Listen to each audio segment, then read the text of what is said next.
never postponed one.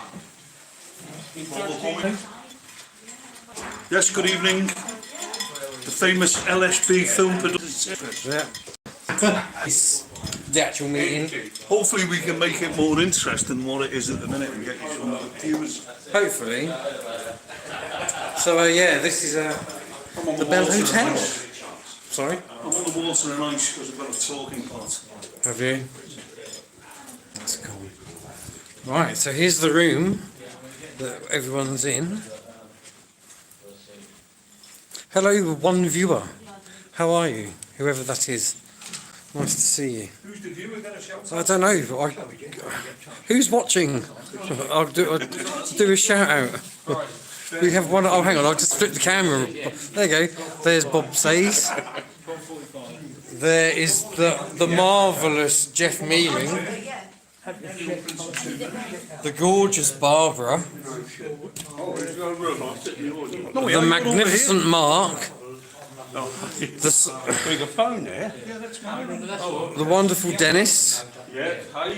Good evening. Hello everyone watching. Hello JB. Hello Tony P. Hello Max Harlem. Sorry, I haven't got my glasses on. We're running a bit late, but I just thought I would hang on.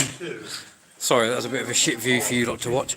I just thought I would start early because quite often we'll start the meeting, but a lot of people haven't actually started until we're well into it. So I thought if I do a little bit of this spiel and bull crap, then we'll have more people watching from the very beginning. So hello everyone. Hiya. No, round there. I'm just talking to one of our member republics to come to our meeting. So yeah, this is the Bell Hotel, and it's in a lovely part of Thetford. Over there is the Light Cinema, the Travel Lodge, Snap Fitness. Get your free plugs in here. Lovely River Fet over there with the river and the bridge. So it is a really picturesque town, really. It's just full of twats, unfortunately, but it is what it is. So we'll go back into the room and we'll wait. Oh, here come a few more people. Got lots to talk about today, so that should be quite interesting. Yeah. Oh, look, Zach's come here looking like You want to push up a little bit? Yeah. Zach, you're on the end. That makes sense. Yeah, come on, let's get the priorities.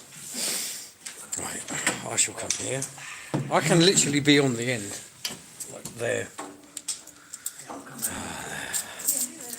I hope everyone's well. The weather's supposed to be crap tomorrow, so I hope you've enjoyed the sunshine today. You talking to me? I'm talking to everyone on here. Here's the marvellous Zach. How's it going? How you diddly? I wouldn't go with marvellous, but Everyone's marvellous tonight. they are. Everyone got a drink? Yes, thank you. Cheers. You don't get this at council meetings. You're on the old hip hop. Hello. Who's Fiona? How's it going? Hello. Oh, our audience has grown. This seat's about to collapse. It really is as well. And it really is. Yeah, that seat's not a good one. Just swap one of those. You ain't broken it, No. I know I'm going to have to. So hello everybody. Yes, I was just saying that I've started a bit early because we normally start the meeting and it takes a while for people to come on. So I thought this way you get to see a bit of where we're actually at, and yeah, you get to see a bit more of the meeting. Nice. Look at Jeff over there. Look, it's like, look at Jeff.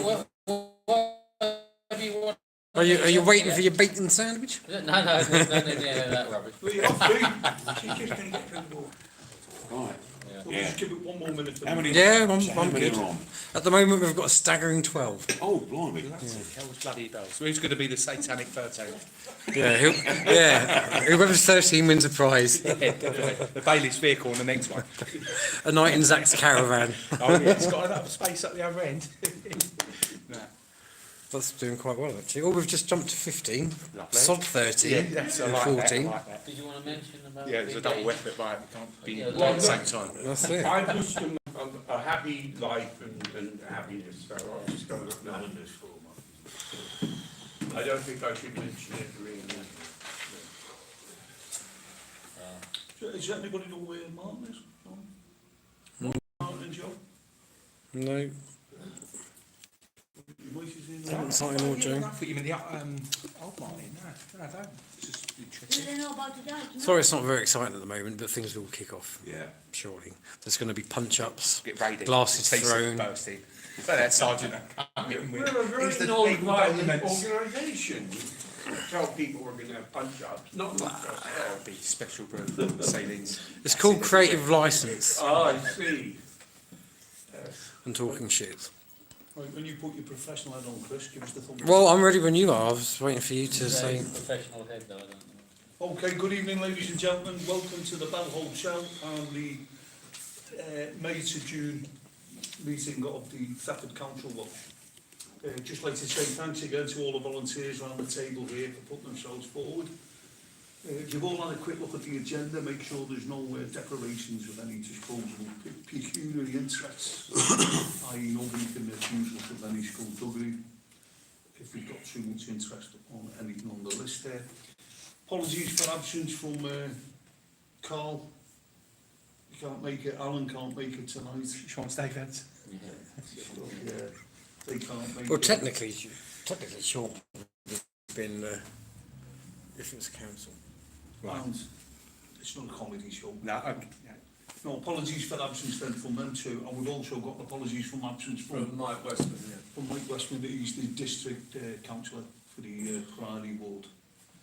Minutes, anybody want to see minutes from the previous meetings? Basically everything's recorded, it's held at LSB Film Productions, and I've got all the old agendas that marry up with them if anybody needs. So first thing on the agenda then, we've got, there was no full Thetford Town Council meeting in May, hence we haven't got much about the Town Council last meeting on this agenda because they didn't have a full council meeting. As you can see there, it says this was because of the new mayor making ceremony on the 14th of May, and no questions from the public were taken at this ceremony.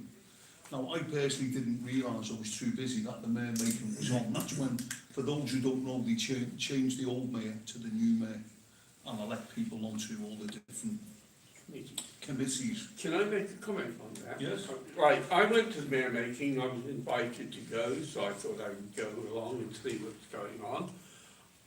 They have butchered it, basically. They used to be, it was a ceremonial occasion, and it was about 4 or 5 pages long, but listed all the councillors who were elected to the committees and who chairs the committees and vice chairs of the committee. Absolutely nothing on this agenda, it's a one-page agenda. You couldn't hear what the councillors were saying most of the time, even with their mics.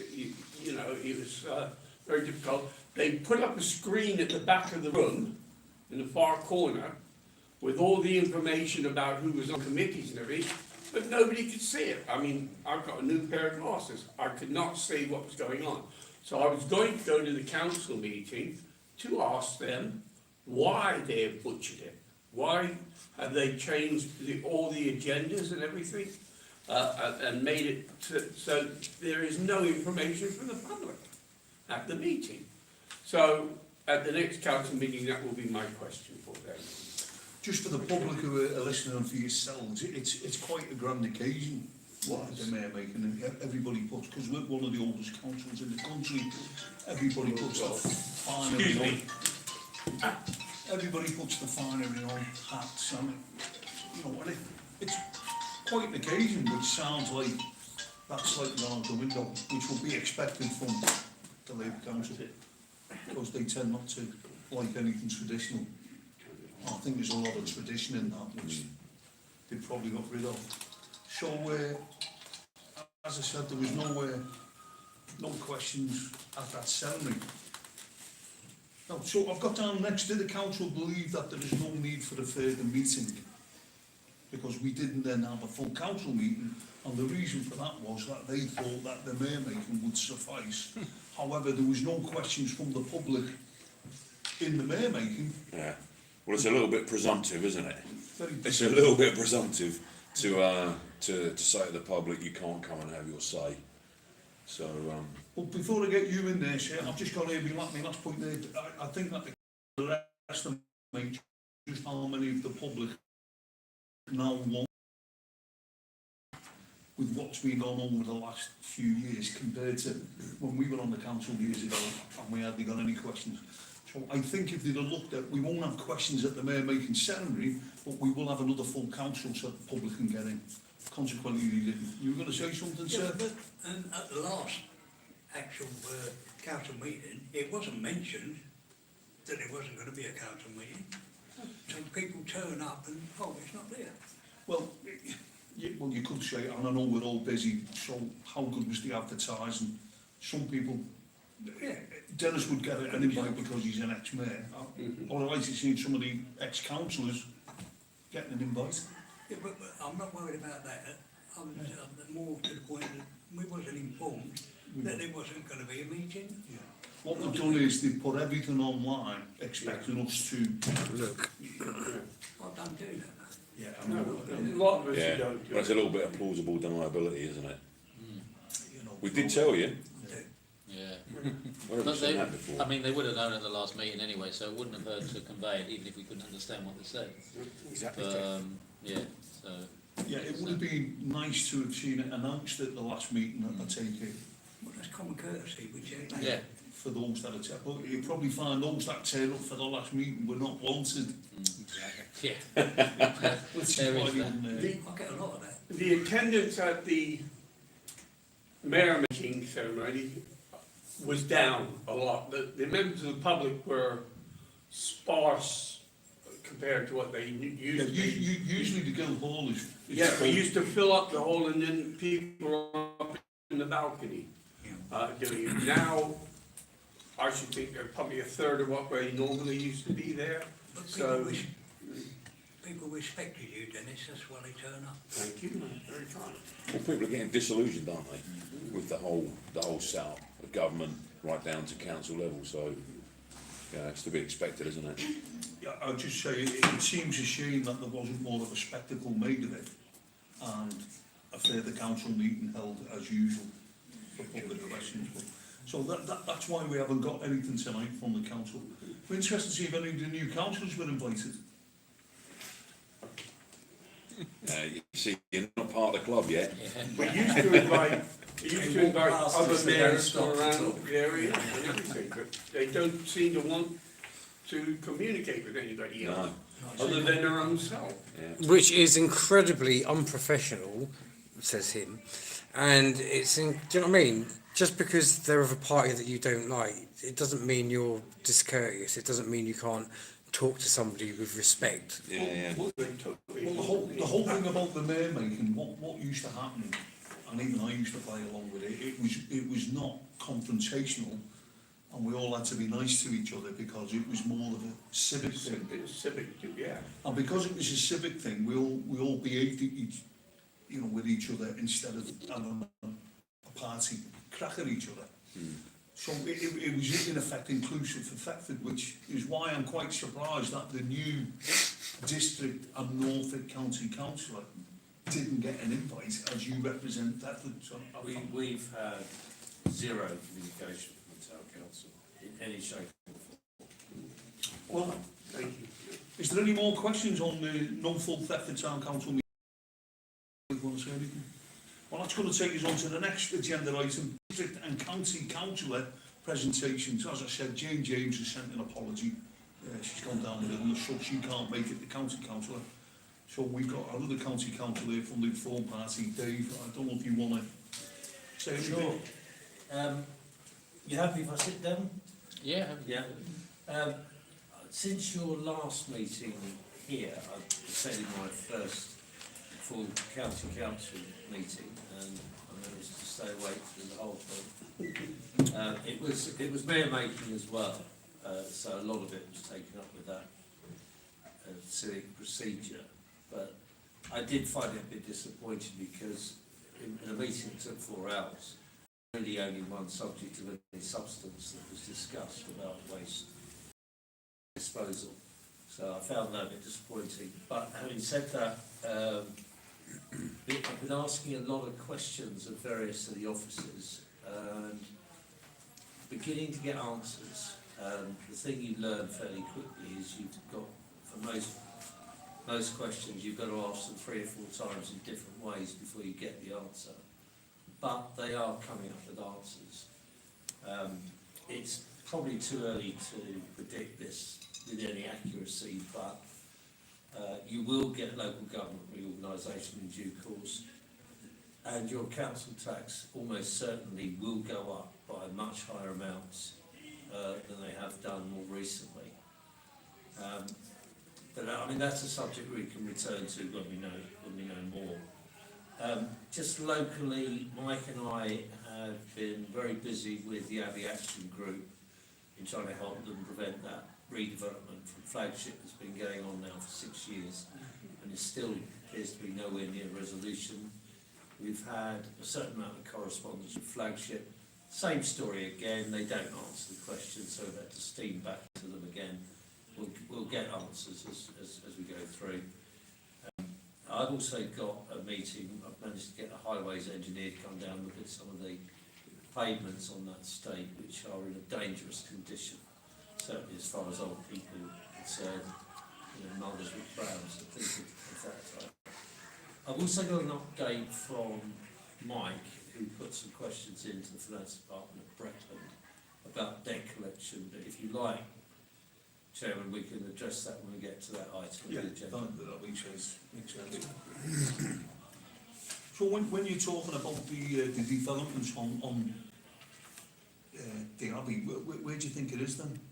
Well, it's something that started, as I say, about 6 years ago.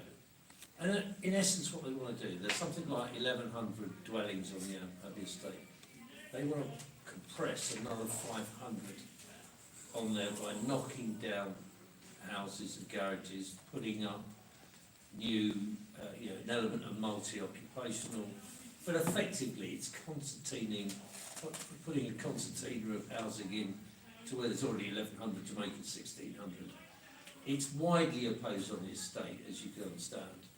There's all sorts of issues like the people who actually own their own houses on the estate will face the prospect of getting compulsorily purchased and being offered a market rate.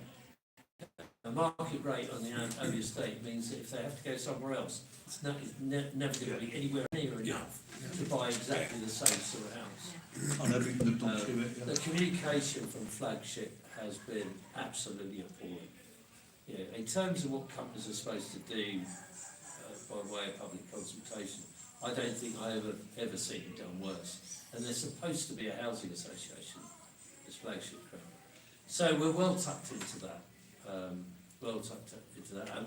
And we'll pick up issues elsewhere on our part of Thetford as and when they occur. As I say, I've got a bit of an update on the debt collection side of things from Mike, which we obviously will get on to. Thanks for that. Is anybody from the audience got any questions on what there? No? Anything from the table? Yeah, happy? Yeah, they are, yeah. It's good bit of information. Okay, as we went through the next agenda item, Town Council follow-up to the climate crisis questions on the Glasgow 1 Council. So some questions from the April full council meeting have been answered. They've been answered in email form, and Bob says as the lead and will inform us of the results of communication with the council about the climate crisis hoax. Right, yeah, the climate crisis hoax that I found out is earning them £40 billion a year. So,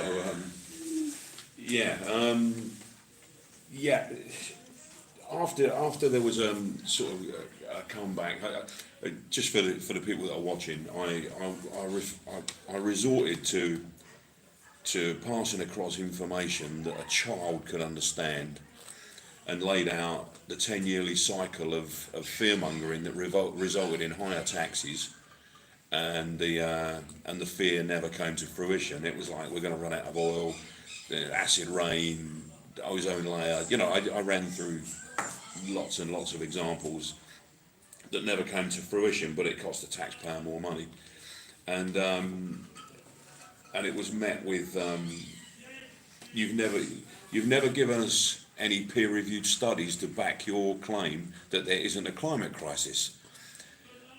So I've never known a whistleblower get a peer-reviewed study. So they're verging on looking ridiculous. But anyway, so off the back of it, I emailed Matt Stirrup and Dave Blackbourne's mum, Anne. And anyway, Matt Stirrup got back to me, and it was a really nice email. It was a great lengthy email explaining all of the good work that Thetford Council have done. You know, looking after, you know, it was biodiversity stuff and so on and so on, and it was great. And I can't disagree with any of the things that they've done and they've put together, because it's all for the good. But he still won't address the evidence of a man-made climate emergency. So I sort of put that to rest for the time being. I replied to the effect that or council's belief that there is a climate emergency doesn't stand in fact, and there's been no reply to that. I also emailed Anne Blackbourne, and she came back with some really interesting stuff, right? So the first thing that she addressed was about how the council meetings are run, with the members of the public being allowed 3 minutes to speak, in her words, uninterrupted. which is laughable, because they interrupt everything we speak about. She mentioned the manifesto. She was saying about the Labour Party's manifesto, and their manifesto, if they got into power, they would be introducing things relating around the climate emergency and biodiversity. And what she says is that everybody knew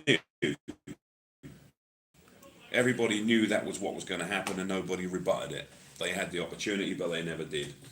And now this was a big one, and I've highlighted this. In her words, there are very well qualified scientists who are councillors who spoke with conviction during the debate. What, on Thetford? Apparently so. Now, we was at that council meeting, wasn't we? And I didn't hear any scientists or any councillors speak with any conviction about it. I heard Hazel McCambridge introduce it, and say that they were getting advice from Friends of the Earth. But I'd like to know now, and I've actually asked the question back in an email, can I have the names of these qualified scientists that are also councillors? So that was quite a shock, actually. So anyway, this is after a year of asking, basically, can you provide me with any evidence? Oh, one other thing that she mentioned, because in the past I've mentioned the Committee of 300 and Club of Rome, yeah, and I've mentioned that, and Anne Blackbourne's comeback on that was that I'm talking about the Committee of 300, which was debunked over 100 years ago. So I think she needs to do a little bit more research into that, and a comment on my list of climate and the 10-yearly fear-mongering that led to higher taxes. She's stating that I'm using 60-year out-of-date examples. But what are you supposed to use if it's So for instance, in the 1960s, they said you're going to run out of oil in 10 years. So that was her example of, I'm quoting 60-year out-of-date information. Well, then surely most of what they say about the climate is under the same umbrella. Absolutely. It goes back a lot It's- further, doesn't it's unbelievable. So yeah, I mean that's really where that's gone. I'm just waiting for a reply from both of them, which I doubt I'll get. One of the really annoying things that at the end of her email was, we'll just have to agree to disagree, and that's not going to happen, because you made the claim, you proved the claim. Yeah, exactly. Yeah, you prove it. Just on what you told us, Bob, and thank you for that, as I can get. Before the climate change crisis was declared by our council, we were doing biodiversity projects all over the place. We put hedges on Castle Hill, around the edge of Castle Hill. We put hedges up along the edge of everywhere. We planted more trees and hedges than, we must have been about 30,000. That's why I say, in the list of everything they've done, I couldn't disagree with one bit of it. But it's all, we were doing that before they declared a climate crisis, Yeah. and also, and pocketed £30,000 into Yeah, somewhere yeah. for it. So I just don't understand what Yeah, extra they're doing for their money, yeah. basically. And this 30 grand, I mean, you know, it's already, I remember distinctly on that night, they were saying they were allocating 30 grand towards it. Yeah, I distinctly remember yeah, it. definitely. Well, we were getting grants for a lot of ours Yeah. from the central government, which made it better for Thetford, So so we the- weren't paying it out of our account. So the bugbear still is, show me the evidence of a man-made climate emergency. No, from a model point of view, 18% on a 24% turnout. I don't think we can claim from that the right to say that was in our manifesto, and we're pushing it through based on 18% from a 24% turnout. You know, that is still a major minority. Yeah. So they're still living in their own little echo chamber, and they're not gonna... They are, but the daft thing is that they're following orders, not even from government. It's been bypassed. It's bypassed government. It's come down from the NGOs and the corporations, and they don't realise that they're being hoodwinked, which is, I don't know. I don't know how their heads work, because to me it's in your face. Well, I think the way forward for us then, so you're not always flogging a dead horse, is basically let's get some decent paperwork, which is, okay, and we'll take that in and we'll present it to them, Yeah, and then ask them to comment on it at the next meeting. yeah, So basically they've got to read it, it's something good about what is really going on, and then they have to come back and answer the paperwork, and let's get some decent paperwork, and what do you think? go for it. Yeah, The way ahead, yeah. do that. Yeah. I have to say, Chairman, when I first heard Bob mention that the town council had declared a climate change crisis, I thought I'd missed an episode of 40 Towers. It's beyond ludicrous, isn't it? Yeah, It's just beyond ludicrous. yeah, it's Well, madness. you could laugh until we turn around and said we're now using £30,000 money. absolutely. You know, we've always got something we can be paying 30,000 on. And at the time, Dave, you wasn't here, they just took the money off the pensioners. So we were suggesting in the height of winter, put that back to the pensioners. So I think the good thing that's come out of it, a lot of proper Labour voters are starting to realise that what they thought was Labour is not Labour, Yeah, and they're being played. We've already had that with the Conservatives, you know. yeah, They still give us a data gathering point in the town as well, even though Thetford's only about 3 miles long. Still no data gathering point. Yeah, that's it, we've got to So- keep pressing for that. Any questions from anybody else in the audience on the climate crisis? Did you know we were 30,000 feet? Yes, it's not 33. Exactly. yes. I like that one. Okay, thanks for that, Bob. The next one then, Thetford public and private debt collectors. Now, it starts off here, there was been a standoff recently in the town between the public and the debt collectors, and there was an alleged police assault, or police assaults, against members of the public that took place during that. Some members of the council watching here tonight be able to give us a bit of a report on that.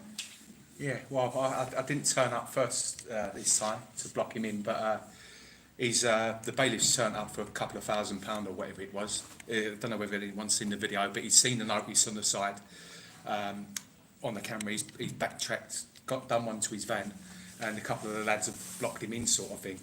And then obviously the old bill had been called, which was, I don't know, about 5-6 cars, whatever. What happened? So basically So I think you wanted to see his paperwork, didn't well, you? basically, ideally, the paperwork was obviously called proof of claim, proof of contract sort of thing. And the old bill was sniffing around his motor, trying to get it off him. Well, it weren't obviously, but that was it. And then the constable there, and there was none of the police that were there from the last time were there other than the constable. So it was possibly a tactical manoeuvre, by what it looked like anyway. A bit suspicious. And then he was literally trying to edge everyone out, basically, the constable. Kept repeatedly saying to him, look, we just want the proof, show us the legal documents, because if not, you know, we've got the criminal blocked in here. No, you should be... What I was going to say, at this point where he was getting confrontational, was he saying that was still civil, or was he saying that was no criminal? Well, we were saying, you know, is this a civil case? And they said, well, yeah, we're just here civilly.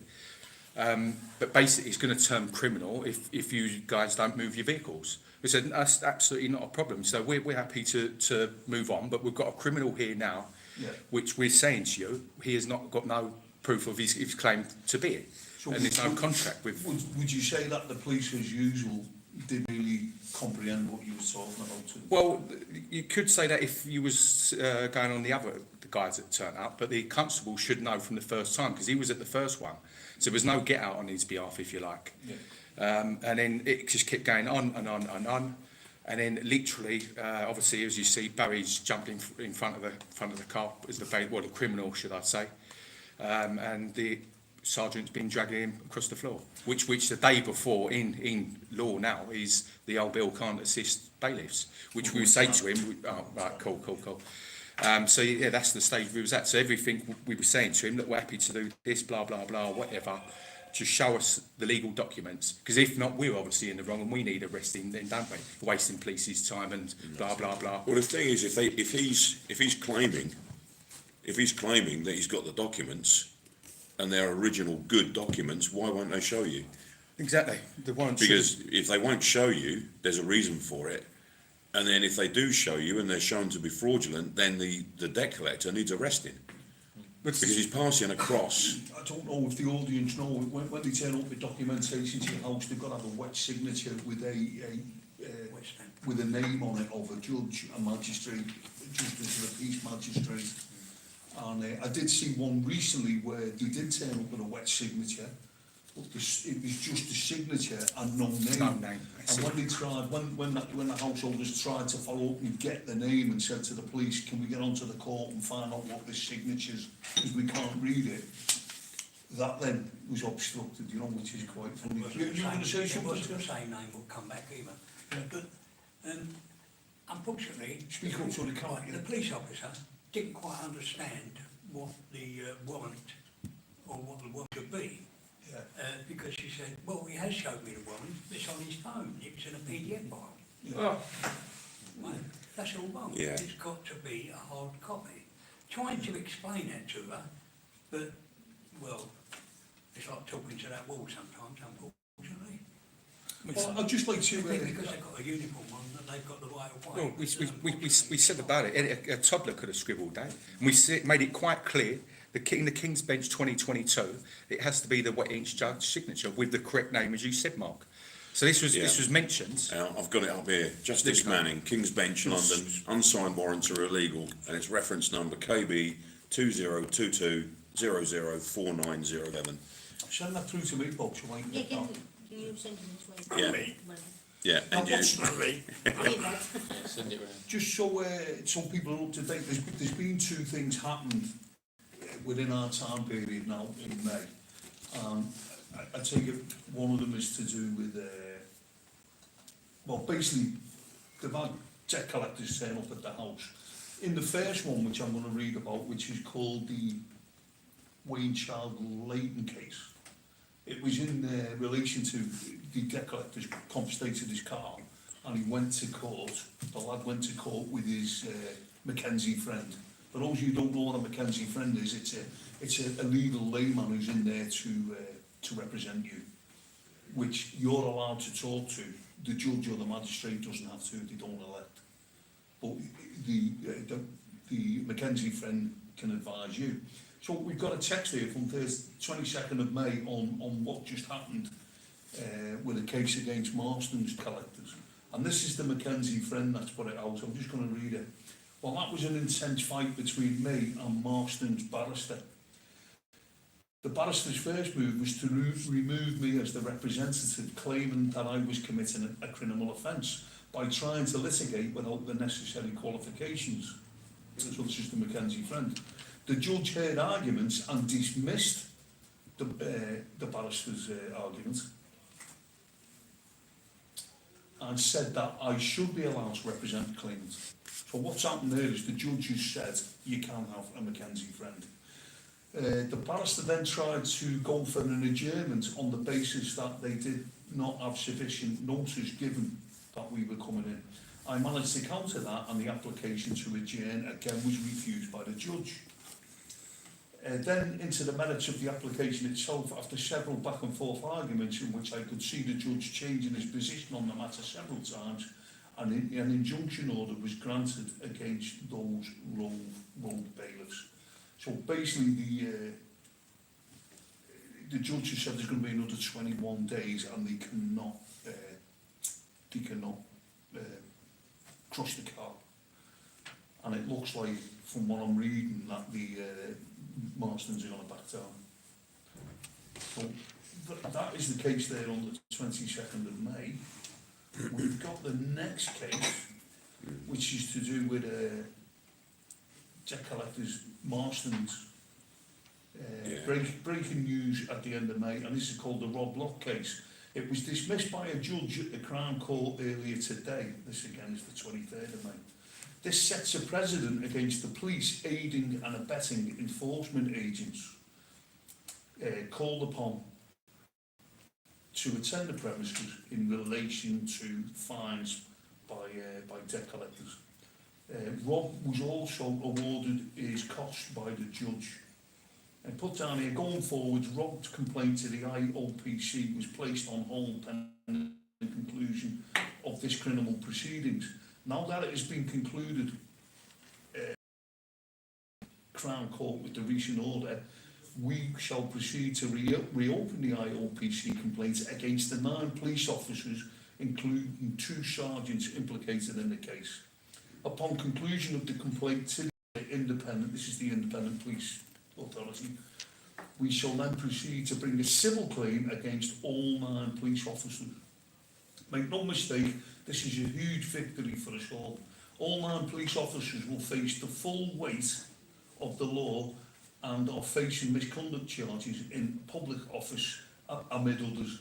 And it sends a strong message, A, to the police not to intervene in a civil matter, and B, to the EA that the enforcement agents cannot rely upon police aid to abet them. It's worth noticing also Rob was assisted by me from the other, I think that's where. But basically what's come out of that is that the judge ruled that the police cannot get into an action where they're backing up this civil case. Yeah. Now this is what we've all, you know, we've all got to, that is what we've got to keep telling the police. Was that a set precedent? Well, that in effect is set precedent. We're going to have to follow that up. That's only come out in the last week. But that was the Sunday, literally the Monday before that incident in Thetford. But So no, we've now got our sergeant, the day after he's been put into law, aiding and abetting in this crime. what you've got to achieve, the thing is, what you've got to do, this is where communication with these things is that fantastic, because we can disseminate it and get it out quickly to people, and people can then quote it. Where what the state will do is they'll hide it and not talk about it and try and change it in a They won't even tell the police. No, that's it. Now, what we've got to do in some way is, what I didn't want to do anything until after this meeting, we've got to get more of what actually happened from the archives on that. and start sending it to the police. And I think that we need to get into the police watch on the council, The stag meeting. the stag meetings. Yeah. And we need to bring this. And I thought at this point it would be a time to make you aware of that, Dave, as the county councillor. That was a court case recently. I haven't got the written documentation on it, but I will get it and get it across to you. Do you know where the case was heard? I've just got that I sent think, by I think Rob Locke does everything High Court. I don't think he messes around. You know, he's a Well, actually, I guess it would either have to be county court or high court. Yeah.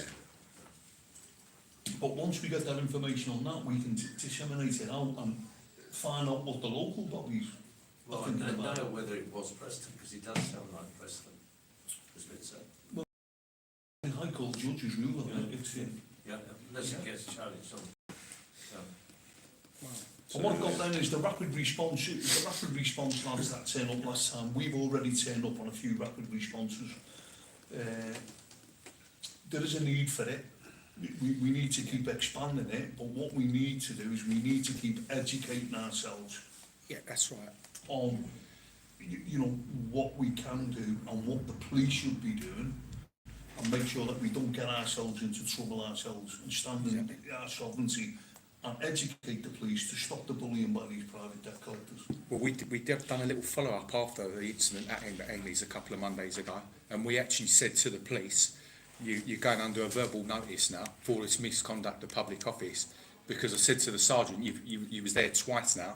Yeah. Fair dues the others, you know, turning up, they might not have known. Like I said, it could have been tactical, but it's the second time you was there. You was made aware of what happened the first time, you know, misconduct of public office. You're going under a verbal notice now.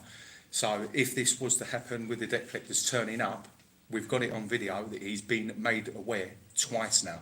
And if it's all put in place the Sunday before, like I said, we've literally got our sergeant in less than 24 hours with something that's been put into law. And he's been caught on camera. We're helping the criminal flee the scene. Well, what I'm going to